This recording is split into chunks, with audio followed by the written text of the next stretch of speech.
Bismillahirrahmanirrahim. Assalamualaikum warahmatullahi wabarakatuh. Alhamdulillahilladzi alafa baina qulubina wa asbahna bi ni'mati ikhwana. Wassalatu wassalamu ala asyrafil anbiya'i wal mursalin wa ala alihi wa sahbihi ajma'in wa ba'd. Semoga Allah memberikan kemudahan saya untuk menyelesaikan amanah ini. Karena ini waktu yang sangat berat. Ya kan berat ya? Udah dari pagi kerja siang gini di ruangan AC, mana ada yang belum makan gitu. Berat ini, enaknya jam segini apa? Makan, habis makan. Nah, karena makannya belum ada, jadi ini bukan wayang kan? Kalau yang ditonton, kalau ini dimakan ya disebarin makan. Kalau yang dengerin bisa sambil makan, tapi kalau nyuguhin Bu Sufi nggak bisa makan kan? Jadi nggak bisa disuguhin, karena udah tadi makan. Baik teman-teman sekalian. Alhamdulillah kasih izin Allah saya bisa hadir di tengah-tengah teman-teman sekalian. Teman-teman, boleh nggak sih saya panggil teman-teman? Kita kan seusia ya Betty lah. Yang satu paling kepala 2 kan, saya kepala 5, cuma tidak juga, tidak terlalu jauh dengan kita Betty. Boleh ya saya panggil teman-teman ya. Alhamdulillah atas izin Allah kita bisa dipertemukan oleh Allah Subhanahu Wa Taala di tempat yang mudah-mudahan Allah berkahi saya saja masuk ke dalamnya insyaallah. Di bulan yang Allah haramkan. Bulan apa ini? Bulan apa? Zulhijjah. Bulan Zulhijjah adalah tanggal berapa? Tanggal berapa Agustus sekarang? Itu sambil melindungi juga bisa jawab ketika bulan Agustus itu. Sekarang bulan Zulhijjah. Bulan berapa? Bulan ke 12. Sekarang tanggal berapa? Ada yang lagi gitu. Kemarin tanggal 22 10 Zulhijjah 2013.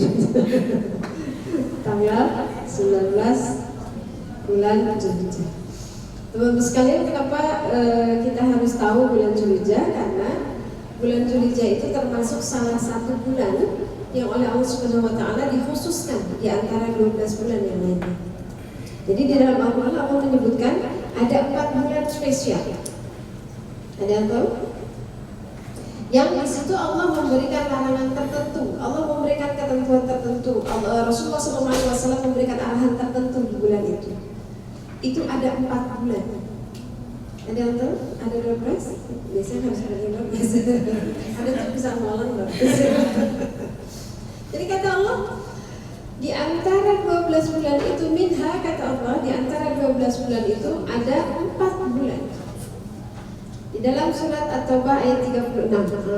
Semua sudah punya Al-Quran di HP-nya atau membawa Al-Quran kemana-mana? Insyaallah. Di dalam Quran surat At-Taubah ayat 36 Allah katakan ada 4 bulan. Jadi Allah katakan di situ bahwa Allah menciptakan langit dan bumi. Pada saat Allah menciptakan langit dan bumi, lalu kemudian Allah tentukan bahwa di dalam 1 tahun itu ada 12 bulan. Nah, kapan? Yauma, kata Allah, pada satu hari ketika aku khalaqas samawati wal ardh, ketika aku menciptakan langit dan bumi. Ada yang sudah buka? Jadi penanggalan penentuan bulan itu jauh sebelum kalender Masehi dibuat oleh saudara kita yang di gereja sebelah.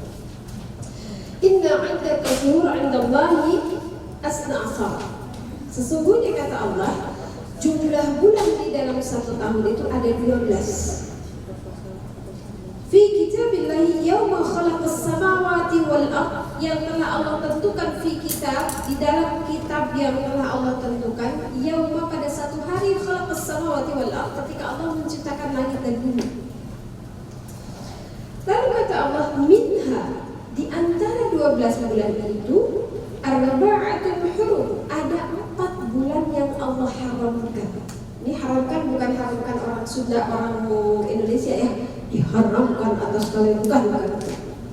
Tapi Allah muliakan, Allah sucikan. Di sini tidak disebutkan dalam hadis. Ada yang tahu bulannya apa saja? Durasi lah ya, harus ditulis saja. Zulhijjah, Zulqa'dah, yang di bawahnya ada footnote-nya, tahu lah ya. Jual murah. Biarlah hafal, disingkatnya jual murah. Biasanya kalau perempuan agak sensitif ya sama yang murah-murah ya. Jadi Jadi biar ingat jual-jual murah Dzulqa'dah, Dzulhijjah, Dzulhijjah, Muharram. Kenapa kita harus paham? Kenapa kita harus tahu kapan datangnya bulan-bulan Islam itu? Karena di bulan ini, di 4 bulan ini ada ketentuan khusus. Dilanjut ayatnya kata Allah, "Dzalika al-yawmu fala tazlimu fihinna anfusakum wa qatilul musyrikina kaffatan kama yuqatilunakum kaffah." Di bulan ini ada 2 larangan yang Allah sebutkan. Tidak boleh melakukan kezaliman kepada diri sendiri. Yang kedua, tidak boleh melakukan peperangan kecuali kalau ada orang memerangi kita, maka kita harus membalas setimpal dengan apa yang mereka lakukan. Tidak boleh. Para ulama berpendapat bahwa karena ini ada larangan khusus di bulan Muharram, Safar. Di bulan Safar boleh nggak berbuat zalim? Boleh nggak? Nggak boleh kan? Larangan berbuat zalim itu umum kan? Umum. Tapi ketika Allah sebutkan di 4 bulan ini nggak boleh loh. Itu artinya apa? Nggak boleh pakai baju. Iya kan? Kalau di bulan Safar nggak boleh, di 4 bulan ini nggak boleh bingit. Artinya, kalau ada larangan yang sifatnya double, kemungkinan hukumannya double. Masuk ke MUC Building, ada tulisan dilarang merokok misalnya gitu ya. Terus masuk ke ruangan ini ada tulisan lagi di situ dilarang merokok. Kira-kira yang merokok di parkiran sama yang merokok di sini, yang disentilnya yang lebih disentil yang mana? Sehingga para ulama berpendapat bahwa kalau berbuat kezaliman, bermakna dalam pengertian berbuat kezaliman itu berdosa untuk diri sendiri, maka dosanya kalau dilakukan di 4 bulan ini dilipat gandakan. Begitu juga kalau beramal saleh. Makanya kita harus tahu. Udah, itu introduction aja, pembukaan supaya tahu bahwa kita masih berada di bulan Dzulhijjah. Habis Dzulhijjah, Muharram. Jadi kita harus tahu tuh bulan-bulannya. Padahal sebetulnya ini punya kita ya. Yang Januari sampai Desember kan itu punya tetangga sebelah. Ya ini punya kita nih dari mulai Muharram. Coba sebut. Muharram, Safar, Rabiul Awal, Rabiul Akhir, Rabiul Awal, Sya'ban. Habis Sya'ban kok langsung Syawal? Ramadan dulu, Rajab, Sya'ban, Ramadan, Syawal, Dzulqa'dah, Dzulhijjah. Kalau di sekolah saya anak-anak akan pakai lagu Muharram, Safar, Rabiul Awal, Rabiul Akhir, nama bulan Islam, Jumadil Awal, Jumadil Akhir, Rajab dan Sya'ban, Ramadan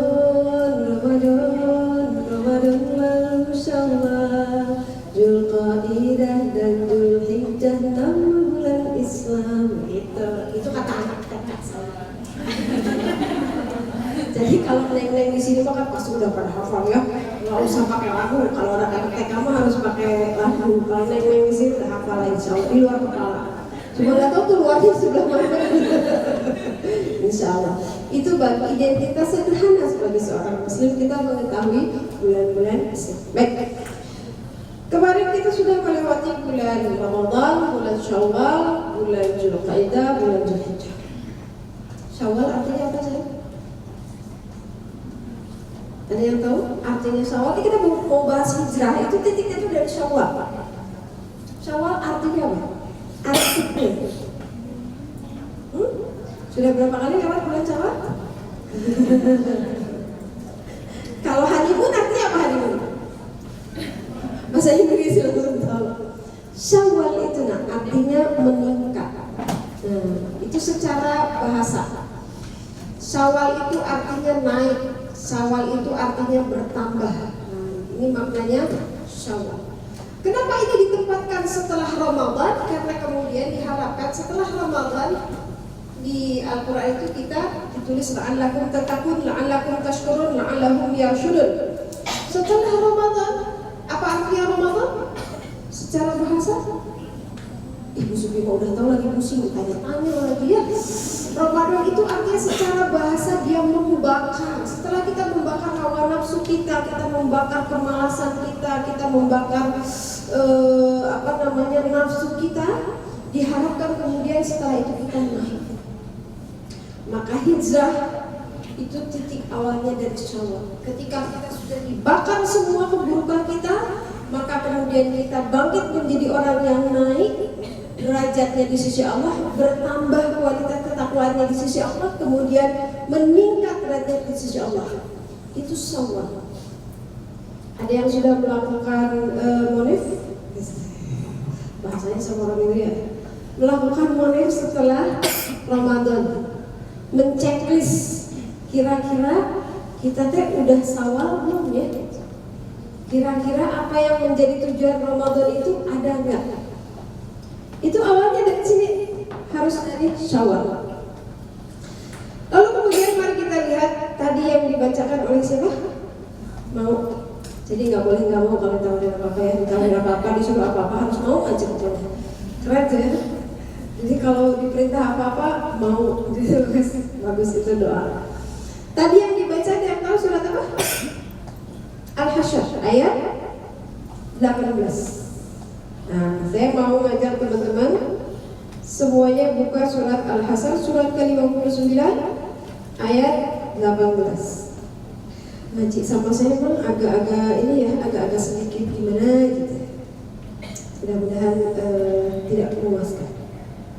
Karena kepuasan adalah awal dari stagnasi katanya.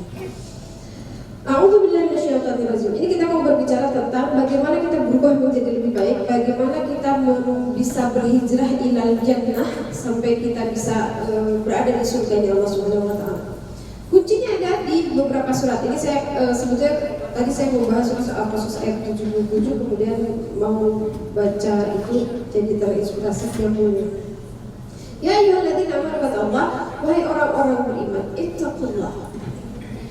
Bertakwalah kepada Allah, wal tanzur nafsun ma qaddamat lighad.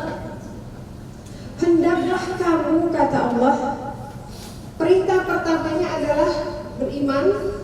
Lalu kemudian Allah katakan ittaqullah, bertakwalah kepada Allah. Takwanya dalam bentuk apa? Unzur, kata Allah. Perhatikan, unzur. Apa yang harus kita perhatikan? Kata unzur, teman-teman sekalian, ini maknanya adalah memperhatikan secara detil. Beda dengan makna ro'a, melihat. Kalau saya melihat ini, nanti saya keluar ditanya, sebenarnya habis dari mana itu, habis dari ruangan itu. Ada apa aja di situ? Pokoknya ada banyak perempuan, udah. Itu ro'a.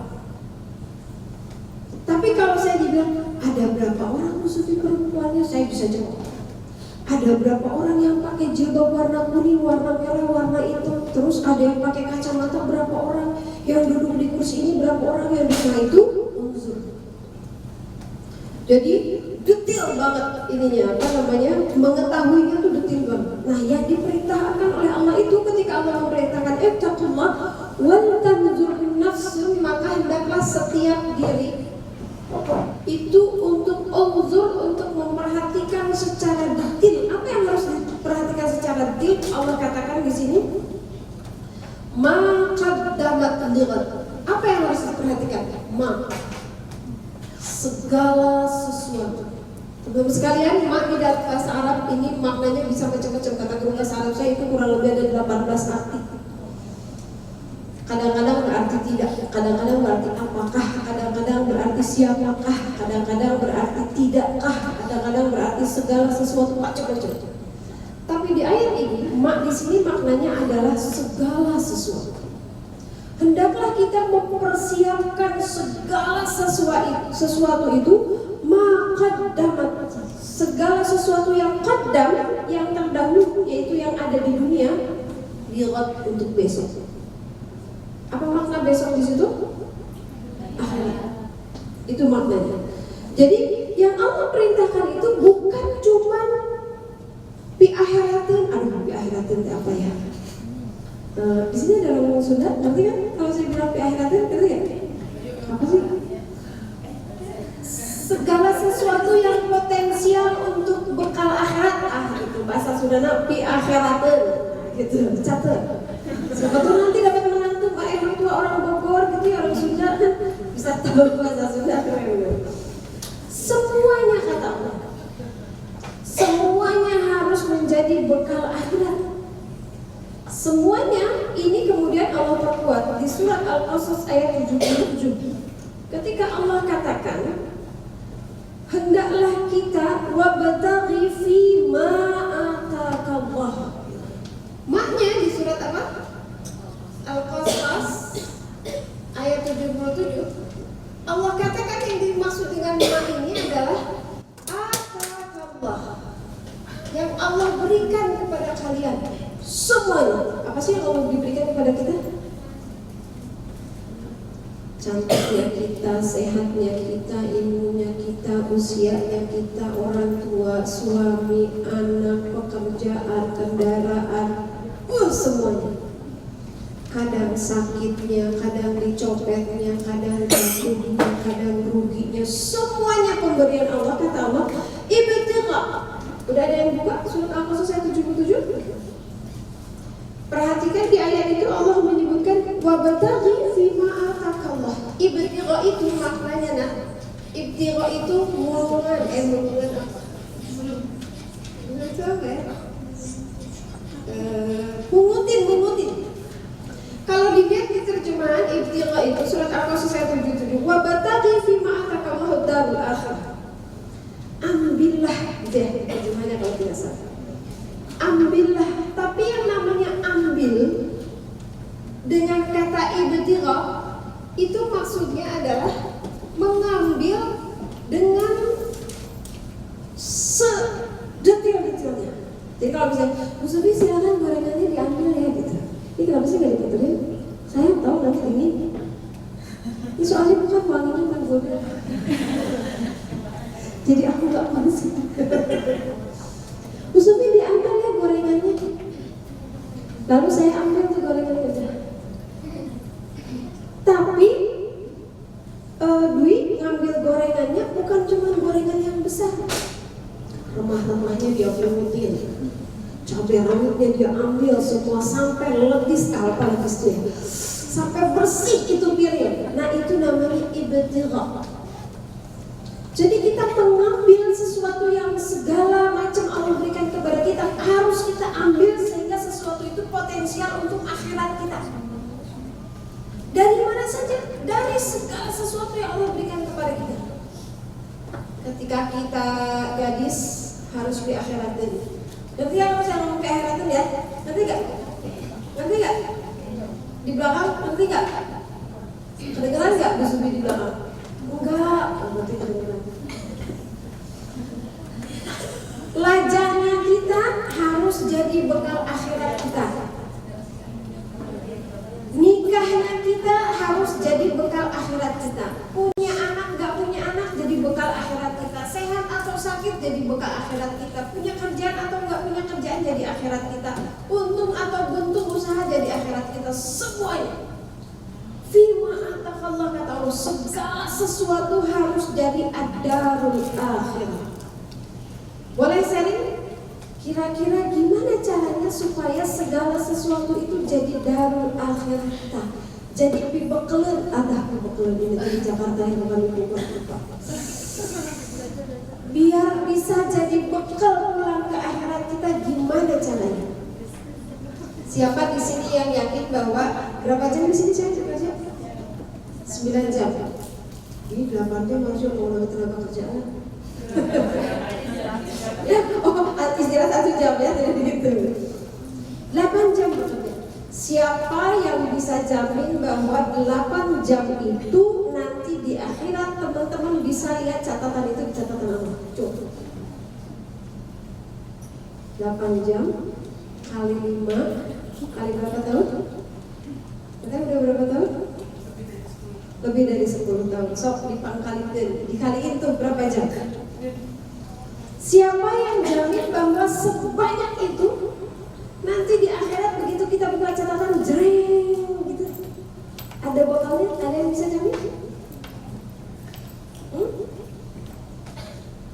Kalau nggak bisa jamin terus ngapain untuk kerja di sini? Gimana caranya supaya kita bisa jamin.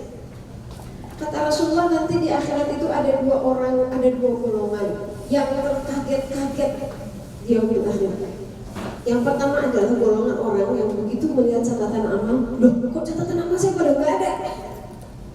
Itu adalah orang yang sudah merasa beramal banyak, padahal ternyata di sisi Allah tidak ada nilainya apa-apa. Itu orang yang beramal tidak ikhlas, tidak jelas tujuannya apa, tidak jelas yang jadi tolak ukurnya apa, sandarannya apa.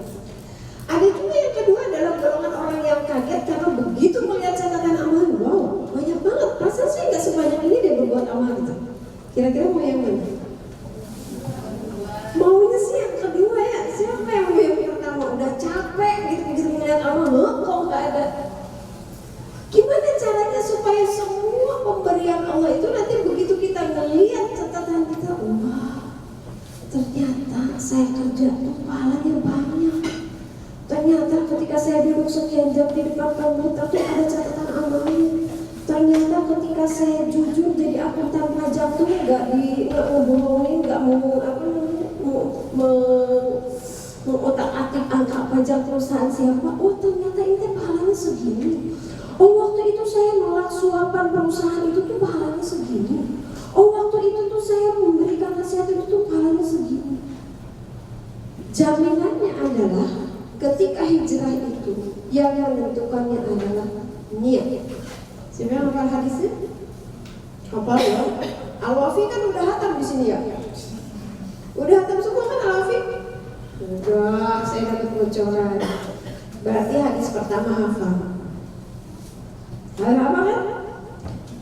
Udah kan Bi? Udah hatam semua di sini. Innamal a'malu binniyat wa innama likulli imri'in ma nawa. Faman kanat hijratuhu ila Allah wa rasulih fahijratuhu ila Allah wa rasulih. Faman kanat hijratuhu lidunya yusibuha aw imra'atin yankihuha. Kata Allah, kalau hijrah untuk Allah, kata Rasul, kalau hijrah untuk Allah dan Rasulnya, dia dapat Allah dan Rasulnya. Tapi kalau hijrah untuk perniagaan atau perempuan yang dia inginkan untuk menikahinya, maka kata Rasulullah, fahajaroinah, maka dia hijrah pada apa yang dia inginkan. Itu asbabul wurudnya. Ketika Rasulullah rombongan ngalir apa? Puntennya nih, nama saya teh Sufi. Sufi Jatiningsih. Udah ketebakan dari mana? Uisnya udah ketahuan. Sufinya sudah fistan. Jadi aduh, di kawan saya ini kemarin saya ada yang protes Bu Subian tuh kalau ceramahnya jangan bahasa Sunda wae, saya teh pusing katanya kalau ceramah Bu Subian itu. Nah itu apa sih? Berbondong-bondong hijrah. Lalu malaikat Jibril memberitahu pada Rasulullah bahwa di dalam rombongan hijrah kamu itu ada orang yang cuma hijrah itu karena melihat pangsa pasar. Wah, ini Rasul udah banyak pengikutnya nih. Pindah ke Madinah. Madinah itu negara aman. Terkenal para pencinta Rasulnya tuh bisa wah gitu. Dia melihat ini pangsa pasar. Saya pindah ke Madinah biar bisnisnya lebih maju. Dikasih tahu oleh Jibril Rasulullah itu ada orang yang begitu. Lalu diberitahu lagi oleh Jibril, ini ada laki-laki yang ikut hijrah karena pacar gebetannya ikut hijrah. Jadi itu fenomena dari dulu ternyata ya. Pengen pindah kuliah, pengen pindah kos-kosan, pengen pindah kerjaan, pengen pindah rumah, ngedapetin gebetannya itu dari dulu ceritanya. Kata malaikat Jibril, Muhammad, ini ada laki-laki yang ingin berhijrah, dia cuma mengikuti perempuan yang dia ingin dinikahi. Maka Rasulullah mengeluarkan hadis itu, innamal a'malu binniyat. Sesungguhnya semua amal itu tergantung pada niatnya. Ini yang pertama, supaya apa yang kita lakukan itu kemudian semuanya mendapatkan menjadi bekal kita untuk di akhirat. Jadi ketika kita untuk bekerja, niatnya dulu yang pertama. Bahkan al-amal ini pakai alif lam. Innamal amalu binniyat. Pakai alif lam ini kalau di dalam bahasa Inggris apa ya? Atau Z? yang tertentu, definitif. I have a book, bukunya tuh yang ini gitu, yang tertentu. Jadi seorang mengatakan bahwa ini adalah tergantung pada setiap pekerjaan. Saya berniat pergi ke kantor, udah ibadah karena Allah, Bismillahirrahmanirrahim. Terus di sininya banyak hal yang dilakukan. Kadang ngetiknya, kadang beresin dulu meja, kadang bantuin temen, kadang makan siangnya. Nah itu setiap item itunya itu harus ada niatnya. Makan jadi ibadah gak? Jadi niatnya apa? Sekedar apa kata Rasulullah, makan itu supaya kita bisa menegakkan tulang punggung kita untuk ibadah kepada Allah. Jadi setiap jenis amalnya itu harus jelas niatnya apa. Baru kemudian itu bisa menjadi bekal di hadapan Allah Subhanahu wa taala dan di akhirat kita. Kemudian kata Allah di ayat ini, Allah katakan wattaqullah. Tadi di awal perintahnya adalah ittaqullah. Lalu setelah Allah katakan wal tanzur nafsun ma qaddamat lighad, Allah katakan lagi wattaqullah. Bertakwalah kepada Allah. Satu statement ini diapit oleh dua perintah yang sama. Di awal ayat adalah perintah takwa, di akhir ayat adalah perintah takwa. Ini gaya bahasa Al-Quran. Kalau ada konteks ayat seperti ini, maka ini artinya apa yang dibahas di sini. Apa tadi yang dibahas di tengah-tengahnya? Wal tanzur nafsun ma qaddamat lighad. Itu menunjukkan bahwa sesuatu yang diapit oleh dua perintah yang sama ini, maka ini bahasannya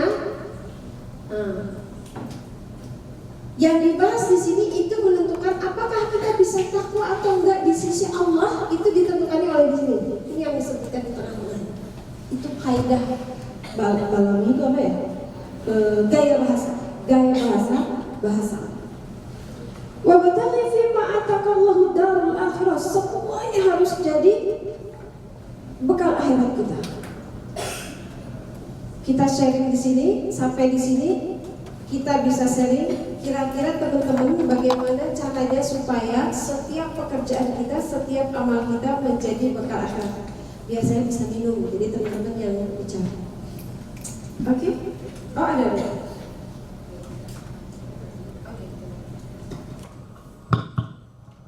Sudah? Oke. Boleh mic-nya disebarin? Biar teman-teman kan nundutan apa? Ngantuk. Ya, kira-kira gimana? Di sini pasti ada yang jadi karyawan, ada yang sudah menikah? Alhamdulillah, saya sudah menikah. Ada yang belum menikah? Coba kita sharing. Gimana caranya supaya kita yakin bahwa semua yang diberikan kepada kita oleh Allah bisa jadi bekal akhirat kita? Yuk, siapa? Mic-nya ada di siapa? Boleh? Boleh.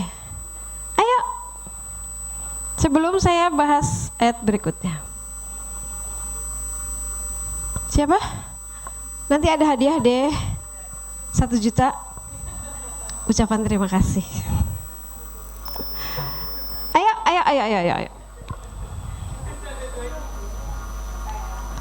Ngaco. Iya, sharing.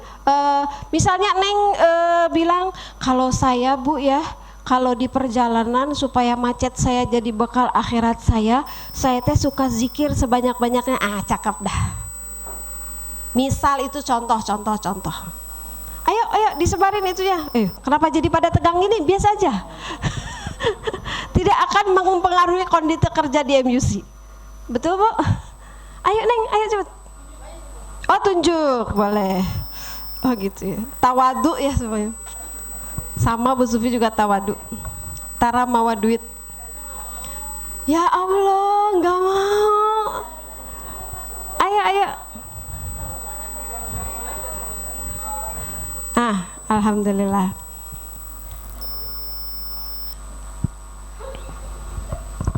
Ayo. Waalaikumsalam warahmatullahi wabarakatuh. Waalaikumsalam warahmatullahi wabarakatuh. dosa dari kuliah. Sharing juga sih kebetulan kemarin baru ngobrol juga sama teman-teman di TV. Saya bertanya gitu sama teman-teman, sebenarnya tujuan akhir teman-teman itu apa sih? Karena ini adalah permasalahan buat saya gitu, dan saya juga bisa dari teman-teman. Kalau misalkan kita bekerja, pasti terpatok pada rutinitas yang itu aja. Tapi beberapa lalu baru kepikiran kok hidup gini aja ya. Maksudnya kenapa kita bisa hanya apa ya, hanya terpola iya, terpola yang pada sebuah kerja, ngapain pekerjaan, dan pulang harus ada sesuatu yang ditujukan. Nah, sehubungan dengan kerjaan, aktivitas kita saat itu jauh lebih besar dibandingkan hari libur atau hari biasa. Akhirnya saya mencoba menulis ulang karena kebetulan suka coret-coret. Saya tipe orang yang suka meruntutkan apa yang harus saya capai. Oke, selama ini apa yang sudah saya dapat dan apa yang harus saya kejar lebih jauh. Dari hal-hal yang kecil sih Bu, kayak misalkan ya setiap hari gitu. Oke, ketika ketemu orang aku senyum, misalkan kayak gitu ya contohnya. Pertama, terus oke, apalagi dengan sebenarnya kalau di MUC ini lumayan Kondusif. Cukup bagus lingkungannya. Melihat dari teman-teman juga yang sering saya sholat duha atau sunnahnya, baca Qurannya, ya itu akhirnya juga menjadi suatu suatu motivasi buat saya gitu. Oke, saya juga harus seperti itu gitu. Berarti ya tilawah Qurannya, sholat sunnahnya itu apa ya, harus sejalan lah. Terus kemudian dari sisi itu dari sisi agama gitu, dari sisi gimana caranya bersikap juga kepada orang lain. Nah itu juga menurut saya bisa jadi ada amal ibadah kita. Terus gimana caranya bersikap profesional ketika bekerja, ya pokoknya menyiapkan semua hal yang kita lakukan karena Allah. Jadi lebih termaknai lah ya gitu. Iya, jadi setidaknya yang kita terima di selama bekerja ini bukan cuma masalah gaji, bukan cuma masalah apresiasi dari teman-teman, dari kantor, tapi juga bisa mendapat pahala lah. Oke, terima kasih. Dengan siapa sayang? Namanya siapa? Meli. Barakallah Meli ya. Yang lain? Atau saya bahas dulu sedikit. Teman-teman sekalian, yang harus kita pahami adalah tujuan akhir kita dari hidup ini apa? Itu dulu yang harus kita pahami. Kalau kita tidak memiliki tujuan akhir, kita tidak punya goal akhirnya, hidup ini akan ngambang. Ngapain sih ya gue? Kerja, dapat uang habis, kerja lagi, nungguin gaji, dapat uang habis lagi gitu kan. Kita harus punya goalnya dulu. Goal kita apa sih? Masuk surga? Masuk surga atau enggak masuk neraka? Coba. Dirunut dulu. Mana yang lebih utama? Masuk surga atau enggak masuk neraka? Benar. Cung yang pengen masuk surga. Cung yang enggak mau masuk neraka.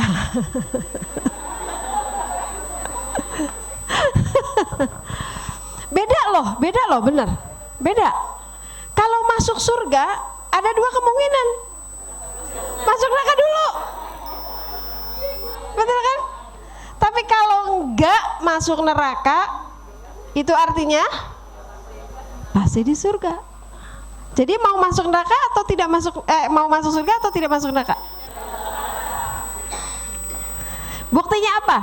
Al-Quran mengajarkan kepada kita doanya waqina adzabannar. Rabbana atina fid dunya hasanah. Ya Allah, beri aku kebaikan di dunia. Wa fil akhirati hasanah, dan kebaikan di akhirat. Waqina adzabannar, dan jauhkan aku dari siksa api neraka. Doanya enggak gini, Rabbana atina fid dunya hasanah wa fil akhirati hasanah wadkhilna ilal jannah. Doanya enggak begitu. Waqina adzabannar. Rabbana innana amanna faghfir lana dzunubana waqina adzabannar. Rata-rata begitu. Karena yang lebih penting itu sebetulnya enggak masuk neraka, bukan sekedar masuk surga. Kalau masuk surga gampang. Apa buktinya? Nih, datang seorang laki-laki kepada Rasul. Ya Rasulullah, setelah saya syahadat nih, ini memang kayak bahasa musuh ya.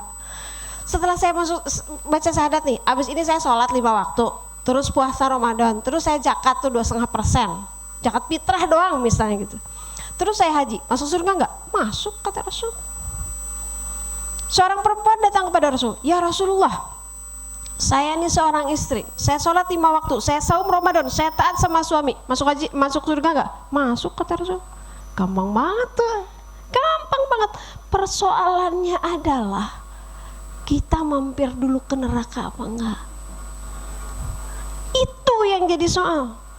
Jadi tujuan akhir kita apa? Gak masuk neraka. Gimana caranya supaya kita nggak masuk neraka? Ini saya pernah dibahas oleh seorang ustadz, nangis saya saat itu karena ngeri banget. Selama ini kita berdoa, Allahumma inna nas'aluka ridhaka wal jannah wa na'udzubika minan nar. Ada sebuah hadis yang cukup panjang menceritakan seorang penghuni terakhir yang masuk surga. Jadi orang udah masuk semua, ini ada satu orang yang terakhir kali masuk surganya. Berarti dia di mana dulu? Neraka dulu. Kalau paling akhir artinya paling lama, karena dosanya paling banyak. Tapi di ujungnya masuk surga. Digambarkan dalam hadis itu, dalam keadaan badannya yang gosong, dia merangkak-rangkak mencari pintu surga. Merangkak-rangkak dia mencari pintu surga sampai akhirnya dia putus asa, lalu berkata kepada Allah, ya Allah, tak ada lagi ruang untukku di surga ini. Lalu Allah bukakan pintu, ini pintu untukmu. Di hadis itu disebutkan surganya 10 kali lipat, di hadis lain 100 kali lipat lebih besar dari kerajaan terkecil di dunia. Itu untuk yang terakhir. Saya bilang, ya Allah, saya ingin masuk surga, tapi saya nggak mau jadi orang yang terakhir masuk surga, harus gosong sambil merangkak-rangkak. Na'udzubillah min dzalik. Maka doanya adalah ketika saya biasa kalau membaca waqina adzabannar itu saya baca 3 kali. Waqina adzabannar, pertama saya bayangkan nak di situ kami, saya, anak saya, suami saya, orang tua saya. Waqina adzabannar yang kedua tetangga saya, teman saya, nanti waqina adzabannar yang ketiga siapa yang pernah kenal saya. Masya Allah, tidak masuk neraka. Ini tujuan akhirnya. Di dalam kita mencapai tujuan akhir itu, ini kan ada terminal-terminalnya nih. Terminalnya itu apa? Kerja. Ada yang nikah, ngurus anak, ngurus orang tua. Di sininya, ini ada terminal-terminalnya lagi kan? Jalan naik ojek, macet, beresin kantor, apalagi tuh? Ngerjain berkas, ngerapihin administrasi. Ini terminal-terminal. Ini semua harus dipastikan tujuannya adalah ke sini. Sehingga kalau kita mengerjakan ini, oke, kita kerja seharian. Tadi kata Neng siapa? Meli. Pikir-pikir ngapain ya saya kerja? Pergi pergi pagi, kerja tek pulang, tidur. Besoknya gitu, bangun lagi, pergi lagi tek. Kalau kita tidak berpikir ke sini, bahwa tujuan kita adalah masuk surga tanpa masuk neraka dulu, kita nggak akan berpikir di sini saya harus ngapain ya. bahwa sekarang kita bekerja fima atakallah, itu yang diberikan oleh Allah kepada kita saat ini. Maka gimana caranya supaya pekerjaan itu niatnya lurus? Ya Allah, saya bekerja di sini supaya saya bisa masuk surga tanpa harus masuk neraka. Maka tinggalkan semua yang salah, tinggalkan semua maksiat, tinggalkan semua dosa, lakukan sebanyak mungkin kebaikan di sini.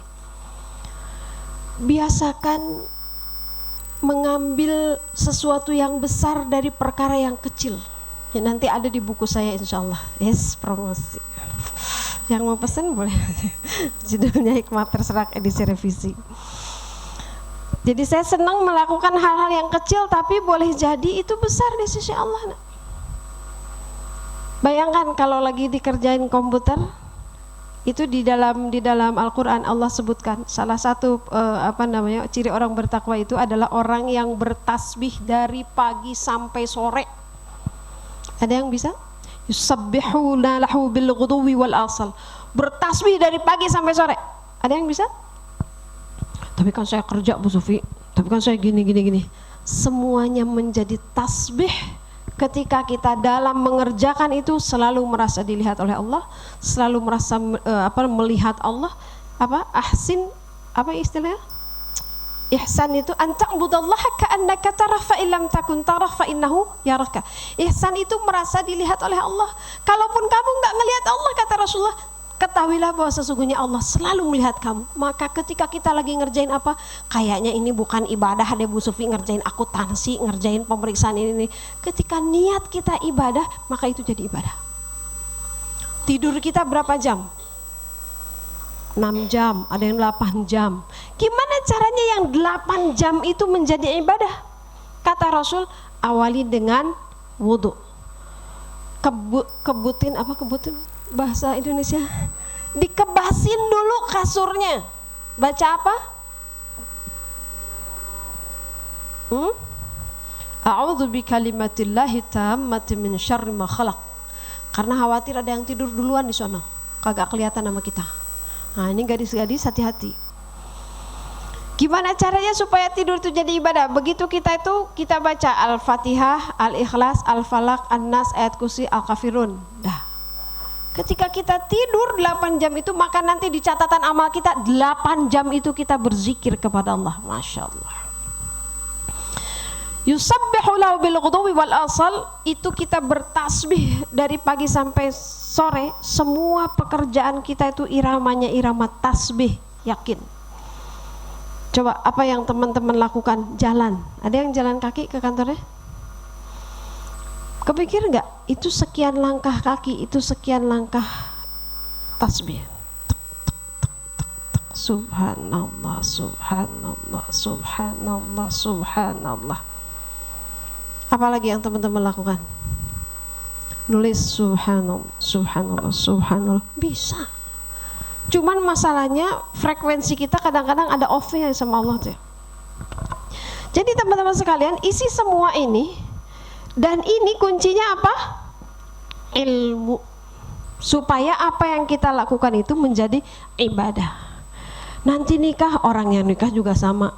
Anak saya baru hamil berapa bulan, sebulan 2 bulan, dia udah ngomong, ibu maafin aku. Kenapa nak? Ternyata jadi ibu itu susah. Gigi aku ngilu-ngilu, rambut aku rontok, punggung aku sakit. Emang namanya anak itu dari dalam perut udah nyusahin orang tua. Iya maafin aku, ternyata jadi ibu itu susah. Susah jadi ibu itu. Saya bilang sama anak saya, nikah itu bukan untuk bahagia teh. Nikah itu untuk berjuang. Siapa bilang nikah buat bahagia? Nih, biasanya bangun tuh ya, tanya anak Bu Sufi, bangun, cuek aja bangun. Nanti kalau udah nikah, belum nyiapin kopi, belum nyiapin baju, ini itu. Riweuh, tahu? Nikah tuh ribet. Biasanya nyuci 1 ember jadi 2 ember. Biasanya makan tinggal ke warteg, aduh masa tuh tiap 3 kali makan seminggu 7 hari makannya di warteg terus. Jadi harus masak. Pulang kantor yang biasanya kemana gitu, ini mah harus belanja dulu. Nyampe ke rumah masak. Apalagi kalau udah punya anak, nyampe ke rumah kalau ibu-ibu bekerja ya itu keren-keren dah pokoknya. Saya punya teman kerja di Jakarta, pagi-pagi dia nyiapin bekal anaknya buat ke sekolah, tuk, wah pergi, pulang naik kereta desek-desekan, turun dulu di Jogja belanja, nyampe ke rumah meres ASI, yo, Masya Allah, saya bilang tidurnya jam berapa? Jam 11, jam 12, jam 4 bangun tuh saya telat Bu Sufi. Gubrak deh kata saya, Allah. Bayangin kalau semua itu tidak diniatkan untuk ibadah kepada Allah, capek deh, beneran capek. Jadi itu semua harus diniatkan. Gimana caranya? Ilmu, semuanya harus punya ilmu. Gimana caranya menikmati kukumba apa? Cuci piring. Aduh, gawat nih, loading dulu ya saya tuh. Gimana caranya menikmati cuci piring itu? Kita yakin bahwa cuci piring ini jadi ibadah. Subhanallah. Niat dulu, truk begitu mau cuci piring, ya Allah kalau enggak beberes apa? Kalau enggak beres-beres di rumah ini cucian numpuk, kira-kira suami saya nyaman enggak ya ngelihatnya? Padahal kata Rasulullah, istri yang pisurgaun lah. Perempuan yang bakalan jadi bidadari surga itu, salah satu cirinya adalah menenangkan ketika ditinggalkan, menyenangkan ketika dipandang. Yes. Cakep banget dah. Seger terus ngelihatnya gitu. Enggak rungsep begitu ngelihat. Dasternya udah bolong di sana sini. Ini cakep juga nih kalau nanti kita kumpul ya, khusus bahas tentang persiapan pranikah. Atau ikut aja kursus pranikah Salimah di Bogor tanggal 8, 9, 15, 16 September, 4 hari, Sabtu Ahad 2 kali. Dari pagi sampai sore, termasuk sama saya. Visi misi, fikih munakahat, pendidikan anak, manajemen keuangan rumah tangga muslim, kesehatan reproduksi, sama satu lagi apa Cak? Komunikasi efektif suami istri. Nah, materi 8 hari, cuman 350 rebai, cil. Soalnya ini kayaknya banyak yang calon-calon pengantin ya kelihatannya. Iya kan? Ini di luar tema. Kalau teman-teman mau nikah, pantaskan dulu untuk dinikahkan Allah. Berat banget. Tunjukkan dulu bahwa kita bersungguh-sungguh. Anak saya kemarin mau nikah, ibu pokoknya tahun depan aku mau nikah. Hah? Udah ada teh calonnya? Ada di Lauhul Mahfuz, ibu cari, weh cenah. Jadi saya yang nyari itu gudar-gedor apa? Kesana kemari. Terus saya bilang ya udah teh, kita pantes-pantesin aja dulu, beli souvenir. Jadi saya beli souvenir dulu sebelum ada calon. Bener, tanyain anak saya. Jadi di Mesir anak saya beli souvenir dari kertas papirus gitu, 1.500. Kata temen-temennya, Kak Mariam itu buat apa? Buat souvenir nikahan. Emang Kak Mariam mau nikah? Mau. Kapan? Enggak tahu. Ini serius beneran, kisah nyata. Terus kata temannya, sama siapa Kak Mariam? Enggak tahu. Boro-boro tahu sama siapa, tahu kapannya juga kagak tahu. Pokoknya kata ibu beli aja dulu. Kita kasih lihat sama Allah bahwa kita serius ingin nikah tahun depan. Habis gitu saya bilang, teh udah, ikhtiar ibu udah selesai. Wah, ikhtiar saya main gebet aja kesana kemari. Ada temen yang anaknya baru lulus, mau nggak pesanan sama gue? Ada orang yang kece gitu, bacaan Qur'annya kece. Di Bandung saya datengin ke Bandung, saya tongkrongin tuh lagi bulan Ramadan. Tahajudnya gimana, qiyamul lail, saya tongkrongin. Diajak duduk, mau nggak jadi menantu ibu? Dia ngeper, wah udah mundur semua, udah. Akhirnya saya bilang udah, ikhtiar darat udah selesai, sekarang ikhtiar langit kita pakai. Udah kencengin aja tuh, kencengin sedekah, kencengin tahajud, kencengin sholawat. Anak saya kencengin sholat hajat. Jadi tiap abis sholat fardu dia sholat hajat. Minimal dalam satu hari itu berapa kali sholat fardu dia sholat hajat. Mantesin, tunjukin sama Allah, aku serius ya Allah. Gitu. Ada yang udah gitu? Nah, pantesan gak kawin-kawin. Ya pantesan lah sholat hajat. Boro-boro sholat hajat Bu Sufi, sholat rawatib aja kagak. Ya gimana mau mantes-mantesin? Pantes-pantesin. Pulang lebaran, abis itu dia pulang lagi ke Mesir. Seminggu kemudian datang tuh laki-laki dari antah berantah. Tahu dari mana tuh orang? Kagak kenal. Untung dia nggak kenal saya. Kalau yang kenal saya rata-rata mundur. Berat jadi menantu Bu Sufi, galak. Begitu Neng, itu mah intermezzo. Bagi yang mau nikah, segera pantaskan diri di hadapan Allah untuk dinikahkan oleh Allah. Akhirnya anak saya dipilihkan oleh Allah. Dia baru ketemu calonnya berapa hari kan? 7 hari sebelum nikah. Ini adiknya yang kedua. 7 hari sebelum nikah, H-1 ngelihat di syukuran pareret-reret gitu. Apa pareret-reret itu? Saring lirik-lirikan. Oh itu. Jadi baru ketemu di pelaminan, jreng di pelaminan. Alhamdulillah sekarang lagi hamil 5 bulan, mohon doanya. Udah gitulah. Itu semua harus harus dipastikan. Jadi ibadah ibu, sekarang mah aku jadi harus masak terus. Gimana caranya masak jadi ibadah? Nah udah.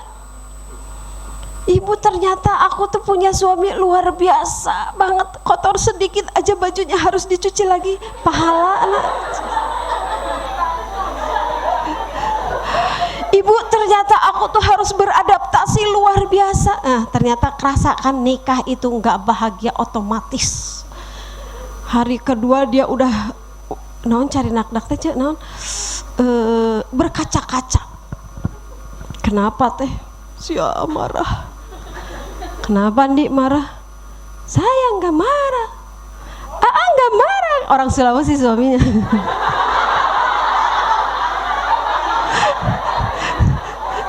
Jadi anak saya itu, suami saya tuh kebalikannya, saya lembut banget. Anak saya belum pernah ngedenger abinya teriak seumur hidupnya kan ya, belum pernah. Ngomong keras gitu belum pernah. Apalagi ngeblototin segala macam nggak pernah. Nada tinggi nggak pernah. Begitu punya suami, kakak nggak marah. Siapa bilang kakak marah? Nah itu marah. Berjuang nak, saya bilang sabarnya itu jadi pahala, diemnya jadi pahala.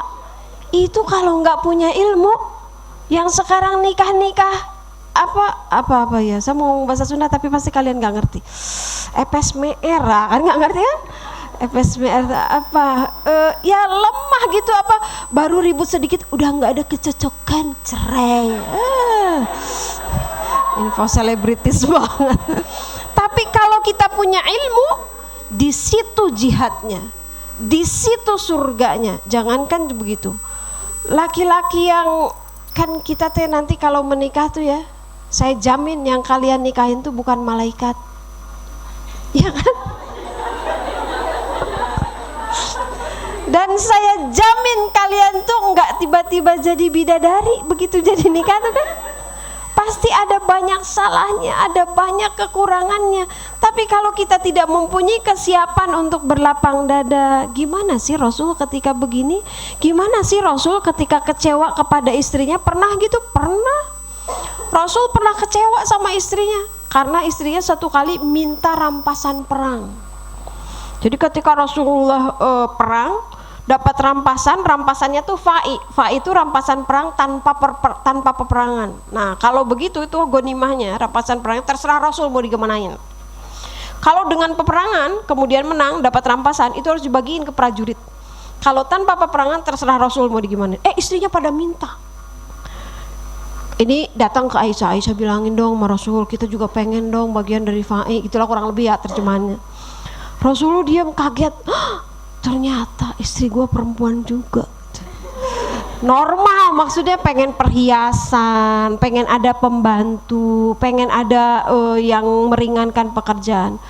Rasulullah diam, lalu dia minta petunjuk kepada Allah. Turunlah surat Al-Quran, surat Al-Ahzab ayat 28 dan seterusnya. Rasulullah pernah kecewa? Pernah. Rasulullah pernah marah? Pernah, karena istrinya ada yang cemburu. Setelah makan madu di istrinya yang ini, madu beneran ya, madu, kemudian disuguhin lagi madu sama istri yang lain. Ini madu ya Rasulullah. Enggak, aku udah minum madu tadi di sana. Enak banget kata Rasulullah. Ngambek istri yang ini. Lalu kata Rasul, ya udah, Kalau gitu mulai sekarang aku nggak akan minum madu lagi. Ditegur sama Allah, turun ayat, tidak boleh mengharamkan yang sudah Allah halalkan, tidak boleh menghalalkan yang sudah Allah haramkan. Ada. Itu kan harus tahu caranya, harus tahu ilmunya. Ketika nikah gimana, ketika nanti punya anak gimana. Punya anak pi surgaunnya banyak banget, tapi pi nerakaunnya juga banyak. Kenapa?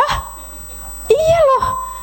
Coba bayangin, jadi orang tua itu yang paling berat apa? Apa kan?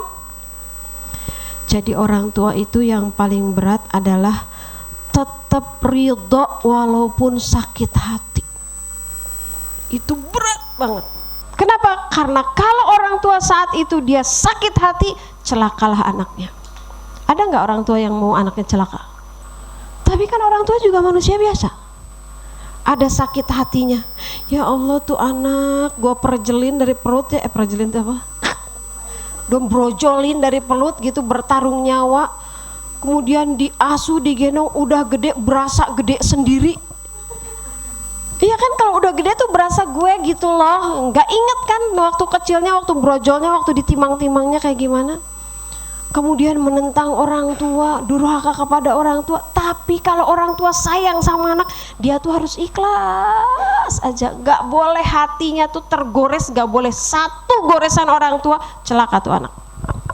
Itu hadis Rasulullah sahih, bahwa salah satu dosa yang dibayar kontan oleh Allah di dunia. Nah, kalau ada orang gak sholat, dia gak tobat ya, kagak dia apa-apain tuh di dunia sama Allah. Ntar aja di akhirat digebotnya. Tapi kalau ada orang durhaka sama orang tua di dunia, Allah kasih perskot, Allah kasih DP kontan. Itu beratnya jadi orang tua. Gak gampang nak. Di sini tuh ilmunya, pokoknya. Dan seterusnya. Nah, maka terminal-terminal ini nanti harus kita pastikan kita lakukan, dan semua muaranya adalah surga. Kuncinya apa tadi? Kuncinya apa tadi? Ilmu. Kita nggak akan tahu gimana sih caranya ngurus anak dari pagi sampai sore supaya tetap jadi ibadah. Kita gimana caranya ngurus suami itu, ngelayanin suami itu jadi ibadah. Kalau nggak tahu ilmunya, Masya Allah. Saya kan nggak bisa masak, Bu Sufi. Kan kata Bu Sufi juga istri itu tidak wajib memberi makan, betul? Istri kan tidak wajib memberi makan kan? Ada nggak hadisnya bahwa istri harus bisa masak? Nggak ada. Yang wajib memberi makan itu suami. Kasarnya mah Bi, ibu udah lapar, tinggal makan gitu aja. Boleh, itu ada ayatnya, Al-Baqarah ayat 133. Kasih, kata Allah, kasih makan, kasih pakaian, kasih tempat tinggal. Gak ada kewajiban kita masak. Kita kan mau bangun rumah tangga, bukan rumah makan, betul? Gak ada, kita harus pintar masak. Tapi gimana caranya kita melayani suami itu menjadi bagian dari kita merebut jalan kita ke surga. Itu kan harus pakai ilmu yang itu. Ngomong-ngomong, jam berapa sekarang? Rem saya udah belum kalau disuruh ngomong, mohon maaf, udah jam 1. Jadi gitu teman-teman. Wabtaghi fima atakallahu darul akhirat. Allah kasih kerjaan untuk akhirat kita. Allah kasih nikah atau belum nikah untuk akhirat kita. Allah kasih kita anak atau enggak kasih anak untuk akhirat kita. Kita masih punya orang tua untuk akhirat kita. Celakalah, celakalah, celakalah, kata Rasulullah. Siapa yang celaka ya Rasul? Rasul tiba-tiba bilang begitu. Celakalah, celakalah, celakalah. Siapa yang celaka ya Rasulullah? Celakalah orang yang tidak masuk surga padahal dia punya ibu. Ada yang enggak punya ibu? Ada enggak? Ada. Nabi Adam nggak punya ibu ya. Kata Rasul, celakalah orang yang tidak bisa masuk surga padahal dia punya ibu. Artinya apa? Semua orang tuh harusnya bisa masuk surga karena semua orang punya ibu. Ini perlu ilmunya juga, semua perlu ilmunya. Semuanya harus jadi pi akhiratin. Pi akhiratin. Oleh-oleh dari Bu Sufi hari ini ya, pi akhiratin. Gimana caranya makan jadi pi akhiratin, kerja pi akhiratin, jalan pi akhiratin, macet pi akhiratin, nyetir lama jauh pi akhiratin. Ambil remah-remah pahala sambil macet, nungguin lampu merah. Apa yang biasanya orang banyak lakukan? Kalau lagi lampu merah, Neng lagi nyetir atau di angkot atau di Gojek, di Grab gitu, apa yang dilakukan? Kebanyakan orang, ini menurut hasil penelitian, ngeliatin angka di lampu merahnya, betul? Bener loh, bener gak? 10, 9, 8. Padahal kagak kita hitung juga entaran habis ya. Coba bayangin kalau sambil ngelihat itu ada 10 kali subhanallah, subhanallah, subhanallah, subhanallah, subhanallah. Apa yang dilakukan kalau kita lagi antri di supermarket? Menurut hasil penelitian, orang biasanya merhatiin belanjaan orang di depannya. Bener gak? Bener gak? Udah gitu belanjaannya banyak. Ya Allah, ini teh buat dagang lagi atau buat di rumah banyak banget, berapa ini pakai kartu kredit atau cash ya? Terus gitu. Nunggu berapa menit? 5 menit. Bayangin 5 menit. Kalau nggak percaya, kata Rasulullah, sehari itu minimal kita istighfar 70 kali. Teman-teman tahu berapa waktu yang dibutuhkan untuk istighfar 70 kali? Ada yang pernah nyoba? 1 menit. Jadi kalau kita nunggu antrian supermarket kita baca istighfar, dapat berapa kali? 350 kali kalau 5 menit. Astagfirullah, astagfirullah, astagfirullah, astagfirullah, astagfirullah. Kita cuma butuh waktu 1 menit saja. Apa yang dilakukan ketika macet kita lagi di angkot?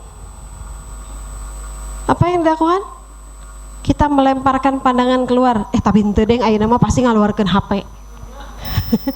tilawah. Yes.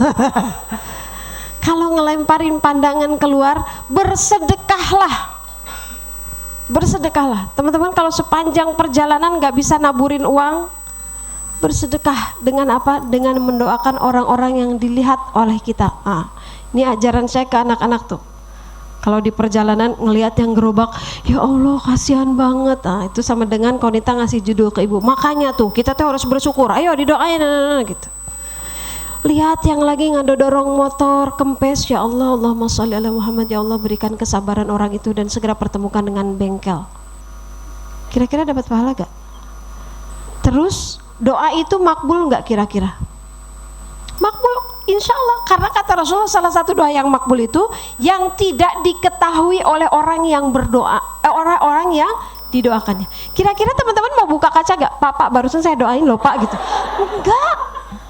Gak akan. Tapi yang begitu tuh banyak banget sepanjang jalan, beneran. Ada yang ngebonceng motor anaknya 4, di depan 2, di belakang 2, ibunya lagi hamil gitu. Didoain. Allahumma sholli ala Muhammad, ya Allah mudah-mudahan itu anak-anak sehat biarpun dibawa motor hujan-hujanan, mudah-mudahan dikasih rezeki ya Allah, kasih dia mobil. Dapat pahala gak? Boleh jadi suatu saat Allah takdirkan dia punya mobil di catatan Lauhul Mahfuz, itu karena doa kita. Mungkin gak? Mungkin. Main ke mall ngelihat yang pakai you can see everything teh gininya, pakai baju kan sekarang mah gitu ya, orang kaya teh makin tebarogaeun duit buat beli bahan kan gitu. Datang ke mall, kira-kira apa manfaatnya kalau kita begitu? Itu orang gak kira-kira banget ya pakai baju kayak gitu. Gak ada manfaatnya nak. Doain ya Allah mudah-mudahan dia diberi hidayah untuk menutup auratnya. Jadi pahala enggak? Kalau suatu saat dia ditakdirkan mendapat hidayah ditutup auratnya, mungkin enggak itu atas doa kita? Sangat mungkin. Lihat kakek-kakek ngejual gendongan dagangan yang berat. Ya Allah mudah-mudahan kakek itu dirahmati, ya Allah berikan dia kesehatan husnul khotimah. Mungkin gak dapat pahala? Sangat mungkin. Bersedekah sepanjang jalan, jadi pi surga nanti itu kita akan kaget di yaumil akhir, karena amal-amal kecil gitu gak akan kita perhitungkan. Gak nyampe ke kantor, tahu gak tadi ya aku lihat kakek-kakek terus aku doain. Lapor gak ke temennya? Insya Allah enggak. Imam Al-Ghazali rahimahullah suatu kali bermimpi. Tahu kan Imam Al-Ghazali ya? Beliau yang menulis kitab Ihya Ulumuddin 8 jilid, satu jilidnya kurang lebih 700 halaman. Suatu kali dia bermimpi berada di sebuah taman yang sangat indah, yang perasaan dia saat itu ini surga nih gitu. Lalu tiba-tiba ada yang bertanya kepada beliau, dan dia merasa ini kayaknya malaikat penjaga surga. Kamu tahu kira-kira kamu masuk ke surga ini karena amal yang mana? Imam Al-Ghazali merasa bahwa kitab Ihya Ulumuddin itu adalah kitab dia yang paling populer, yang paling fenomenal. Mungkin karena saya menulis kitab Ihya Ulumuddin. Tidak, kata penjaga surga itu. Engkau masuk surga ke sini karena ketika menulis kitab Ihya Ulumuddin, tiba-tiba ada seekor lalat nyemplung ke dalam tinta dan kamu hentikan dulu menulis itu, kamu tolong itu lalat sampai dia bisa terbang kembali. Itu yang membuat kamu masuk surga. Kenapa coba? Karena ketika dia menolong lalat itu, udah itu kemungkinan ikhlas bangetnya, mau diumumin juga gimana gitu kan, mau niat gini, ya Allah mudah-mudahan saya masuk surga nggak masuk neraka, ya Allah saya mau nolong seekor lalat, asa malu ya kepada Allah tuh ya, masa dengan amalan yang gitu doang gitu, pasti sangat nothing tulus kan gitu, pokoknya udah. Justru itulah yang bobotnya paling berat. Maka biasakanlah mengambil remah-remah pahala, karena biasanya ketika kita melakukan itu kita akan sangat ikhlas. Ada teman yang lagi murung, ada temannya ya bersedekah dengan doa, bersedekah dengan sholawat kepada orang itu, insya Allah. Saya sebetulnya sampai jam berapa sih? Sudah kan? Ya udahlah, mau tanya jawab nggak? Saya yang tanya, ente yang jawab. Gak usah ya. Kalau ada yang mau bertanya di 0813-9870-459 atau @Eis_Sufi di Instagram. Ya ini. Saya posting quotes setiap hari insyaallah kalau ada yang mau sharing. Baik teman-teman sekalian, semoga tidak memuaskan apa yang saya sampaikan, dan saya berharap teman-teman tidak puas, karena kepuasan adalah awal dari berhenti, ketidakpuasan adalah awal dari mencari. Semoga dari yang sedikit ini Allah memberikan hikmah kepada kita untuk bisa mengambil kebaikan dan mengamalkannya. Kalau ada yang salah, yang tidak baik dari apa yang saya sampaikan, semoga Allah jauhkan dari kita. Ingat, tujuan kita adalah masuk surga tanpa masuk neraka. Jadi jangan sekali-kali mengerjakan hal-hal yang pinarakaun, walaupun itu kecil. Nggak apa-apa dah Bu Sufi, ini makan minum sambil berdiri, tapi dilakukannya 1000 kali, itu juga neraka udah ujung-ujungnya.